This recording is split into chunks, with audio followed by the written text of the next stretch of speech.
در حدود سکتر یکم ناحیه 5 عدد جمع شهروندان محله ها جایگیر بوده. در این حدود کارهای آبادسازی و بنیادکاری ها در هماهنگی گرفته برده می شود.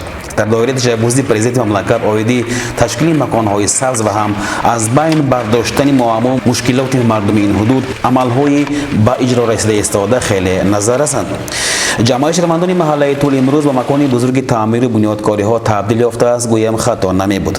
در اساس اعتباری حکومت و هم قرار سرور دولت امروز در محله طول تعمیر و ترمیم کوچه های داخلی محله با سرعت بلند رفته ایستاده است. الحال در 2 عدد کوچه داخلی محله تیمرچی و یاشلیک کارها در اوجند. بتونپوش نمودن کوچه ها امروز در محله با جد و جهد گرفته برده می شوند.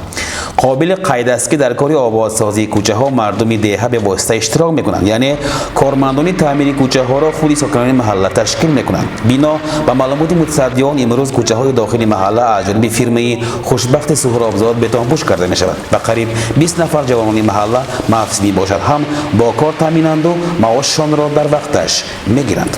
امروز در اساس اعتباری به واسطه سرور دولت معما و مشکلات خلق تدریجاً از بین برداشته می شود.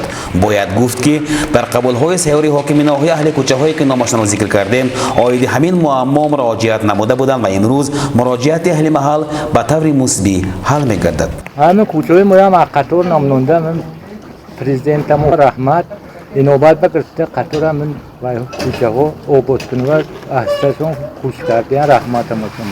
عموما در روز کوچه چند متر است اسفالت بیتون کسر گذاشته؟ 500 متر. یعنی کارگری هم محله خودش؟ ها خودمو بیکورسو برماد یاردم که وقتشان پلوشم دوستیان خودمو. معاشتون چقدر روزبای می کاربای می چقدر؟ همه کوادراتش بود. من بسیار مراجعت کردم. مراجعت تو اینوبت بگرفتم من کوچه می سیمین کردم. همین را نیز علاوه قید کردن جایز است که در برابر ساختمان و تعمیر کوچه ها معمای آبی نوشاکی نیز به تدریج حل می گردد. اگر در یک حدودی محله کوچه ها بتانپوش گردند در گذر دیگر کارهای کشیدن آبی نوشاکی عملی می گردد. از این رفتیکار و وسیع دامن فراخ کردن آبادگری ها مردم محله منت دارند.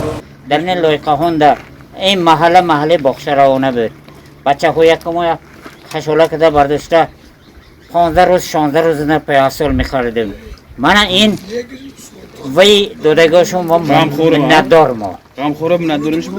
منت دارم. کوچه یاشلیکی محله از این چند مدت قبل با منبع روشنایی سیمچوب و ترانسفورماتورهای زمانوی تامین کرده شده بود. معمای تامینات اهالی با آب نوشاکی در این کوچه حل خود را یافته است. امروز باشد جوانان محله در کار تامین کوچه نبتانپوش کردن آن حصه گذاری دارند. ما مراجعت کردم و سویتوم یک کشته دادن. انا اوزه کورمو وایبت انا بیتونه سر کن. او کشیدم. او هم کشته دادن انا باغم خوری پرزیدنت ما انا همه سوز خدا شکر مویم خدمت وطننده. از دست ما اومد شکم برای وطنم مویم خدمت میکنیم. چون میگویند به هر کاری که همت بسته گردد اگر خار بود گل دسته گردد. در برابر آبادسازی حدود میتوان گفت که منفعت داری اهل محله به خصوص جوانان نیز تامین شده ایستاده است. از این همه اعتبار و غمخواری ها روح توان گرفته اهل محله برای آبادی حدود خود حشرها تشکیل میکنند و با آبادی محله حصه گذاری میکنند. مستقلlik استقبال کوچماندا دامن قریب 900 متر اسفالت خوانده شد.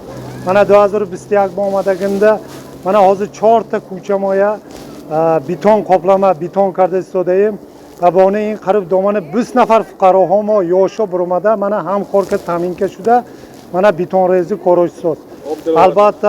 البته ما محترم پرزیدنت ما تومان حکومت ما بین نهایت مندادرچی سوال میکنیم. من حاضر بغیر از این قریب دامن 100 نفر فقراها ما آب نوشاکی در آورده هر یک فقرا 4 متری تا همه خانه‌شون در آورده شد. این به نهایت کارهای کلان شد. محترم پرزیدنت ما همه کارهای کرده ایشون دیده ساحت کرده. من طول محله ما و حومه ها کته من در و طول محله نامش مونده دروازه کرده ساختم. البته ما به منت این کارها منتداری از نوم خلق منتداری اظهار میکنیم. آن کارهایی که از جانب تدبیرکاران سخاوت پیشه در راه آبادی کشور کرده می شود نباید فراموش سازید. پیوسته در خاطر نگاه باید داشت که این همه کارهای آبادی و نوسازی ها برای منفعت خلق سربلند ناحیه کرده می شوند. آبادی باشد سرچشمه ترقیات و رشد و ایثار می رود.